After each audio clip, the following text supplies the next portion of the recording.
mais moom ci quart de finale bi rouge bi dindi wuñ ko te tamit day dem football ba pare tamit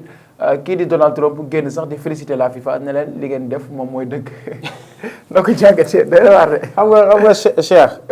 il ne faut pas qu'on se voile la face. wax dëgg fa yàlla parce que dès le départ de la coupe du monde bañ jëlee ñu ne prix Nobel de la paix la ñu jox Donald Trump foofu la coow li wala nit ñi foofu la ñu waroon bàyyi xel ne coupe du monde bi sant du alléchant dans le côté du jeu wax dëgg fa yàlla il manque de niveau parce que y a que la France qui joue wala benn Maroc ngay sentir jeu ngay sentir football ngay sentir ambiance wax dëgg fa yàlla ngay am plaisir wóor na yàlla France wala Maroc yaa ngi dégg mais tey jii nii côté boobu noonu aspect boobu bu ñu ko bàyyee ñu ñëwaat ci beneen aspect mooy sur l'aspect organisationnel dès le départ dafa raté parce que la manière dont les Américains doon fouetter yenn joueurs yi wala yenn fédération yi c'est inadmissible doo comprendre maanaam médiocrité man moom laa mun a jàng ci coupe du monde bi rawatina un président qui s'intervient pour dire li nga waxante ne sama jour dañ ko rouge dindi leen rose bi parce que nangam ak nangam l'autre président lui dit merci mon cher président avec plaisir on va retirer ce carton rouge. Donc c'est donc yow doo comprendre les deux là lan lañ bëgg pourtant li nga xamante ne moom mooy l'ancien joueur de la France mooy premier ballon d'or bi. mooy kii Platini disait cela. mi ne Infantino mii nii moom. ñoom ñaar jubóo. merci beaucoup mi ne moom nitu deuxième la. da ngay yor xaalis mu daw làqatu sa ginnaaw te loolu moo am loolu mooy continuer nii avec Legia avec ki nga xamante ne moom mooy patron Mostepe moom noonu la mel boo yoree xaalis bu xamee ne fii intérêt mu ngi fi da koy jouer léegi loolu am Trump génn wane contentement am wane ne carrément léegi dindi nañ rouge bi benn cela montre que c'est Trump qui contrôle cette coupe du monde. lu ko neex loolu la ñuy def lu ko neexul duñ ko def. mais tamit est-ce que tu penses pas que ça c'est inadmissible ci li nga xam ne mooy le monde du football yow même boo organisé coupe du monde tu es égal à toutes les équipes de cette coupe du monde toutes les équipes de cette coupe du monde ça vale parce que pour man mérite moo lay yeggale fenn fi bu fekkee tey jii da ngay football mu am ay règlement yooyu dafa war a nekk ci ñëpp. carton rouge bu ñu ko joxee benn joueur mu ñu jox ko France wala Brésil wala États-Unis joueur boobu dafa war a toog ñaari match de football c'est ça le règlement mënuñu ñëw ci coupe du monde boo xamante ni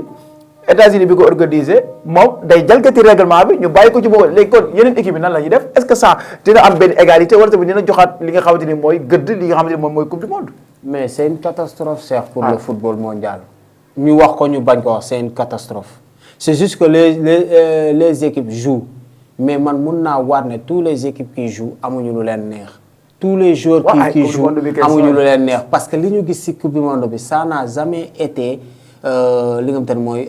lu musul am daal. mooy du football daal. boobu amuñu ko ci football. merci beaucoup mooy ci côté arbitrage mooy ci côté organisation bi tout barki yàlla musul am ci football ñun bañ xamee football ba léegi rawatina un président qui dit à un autre président enlevez-moi ce rouge parce que c'est mon joueur ça il doit jouer la carte finale te gis nga Trump mooy nit comme te ne lépp lu mu wax ak yow si biti sañ na kaa génnee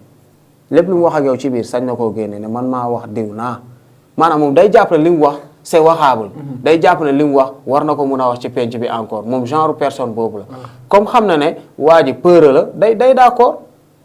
léegi est-ce que tamit. mais ça ne va pas le football. voilà léegi nu mu tuddati naan États-Unis c'est la première puissance mondiale. est-ce que loolu lay wane ci coupe du monde. parce que wane na ko fii yow ñu ruus sa joueur yi war a toog 2 matchs football nga ne day football fa force. mais yow Cheikh tu vois dans les stades ce que les gens ne constatent pas dans les stades dañuy gis ay tireurs d'élite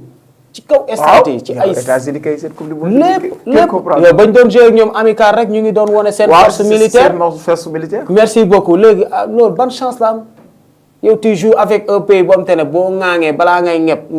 nga écraser ko léegi lan moo tax ngay jouer ak équipe boobu noonu di ko woon sa force armée mel ni joueurs yi nangam ak nangam xam nga yaa des joueurs am te ne ñu ngi football mais dañuy stressé wu waaw ils se stressent. c'est juste que ñun ñoo dul comprendre loolu parce que dañ naan voilà kii dafa yebaate football lu nangam mais les jours ce qu'ils en vivent au niveau des États-Unis ñoom ñoo ko xam. c'est catastrophe. yow soo xoolee nu ñu joué contre Irak certes Irak n'est pas une équipe dupée d'accord mais on le respecte mais fële Toronto da ngay gis ne suñuy joueurs dañoo libre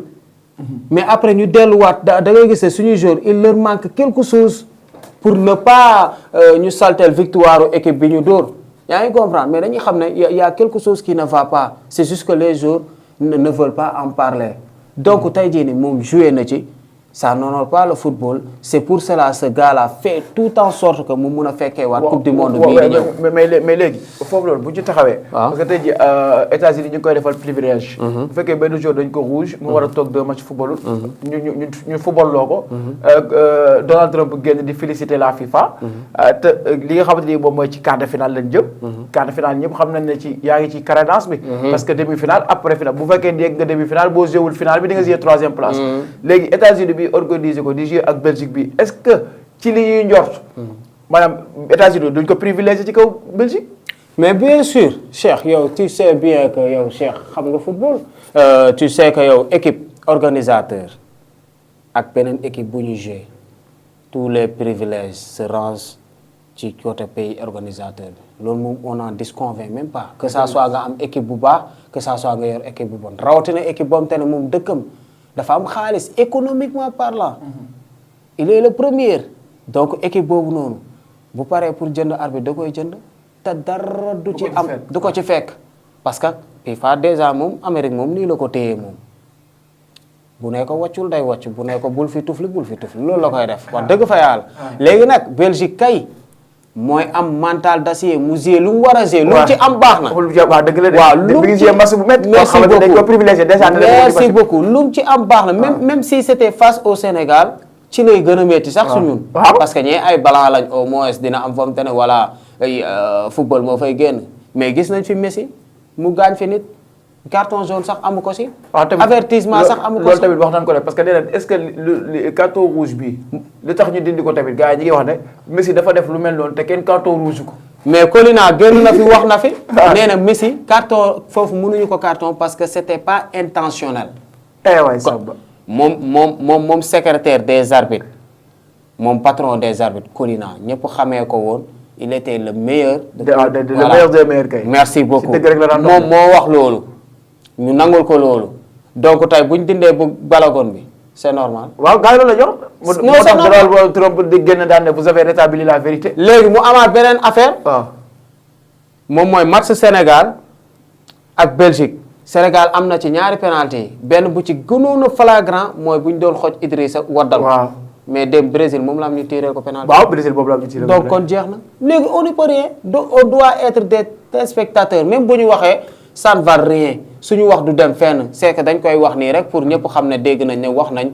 kaas nañ suñuy droit mais xam nañ ne du mujj fenn. Donald Trump loolu la utiliser force am boobu la utiliser indi ko ci côté Messi gars yi nangul ko loolu. après gars yi teggi tànk. balagun tey jii moo wax dëgg fa yàlla leen la war a def félicité Donald Trump. ndax moo tax mu football. tey moom balagun moom bu duggee ci terrain.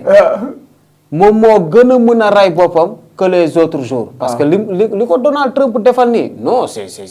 faveur la. faveur la kay. wax dëgg fa yàlla moom war. président bu am doole baax na ci réew mi. wër na yàlla bu ñëpp bañee voter Donald Trump. moom da kaa war a voter moom. da kaa war a voter bi ngi doon c'est important ci match bi nga xam ne diggante Belgique lay dox ak ki nga xamante ni moom mooy les États-Unis. 16 jours boobu nag di Balogun moom mi ñu rouge day fas yéene football ci quart de finale bi c'est une chose inédite une première dans cette. une première dans l'histoire du football. ñu koy gis noonu. ñu dem nag ci match bi nga xamante ni dox na démb diggante Brésil ak Norvège mais une déception totale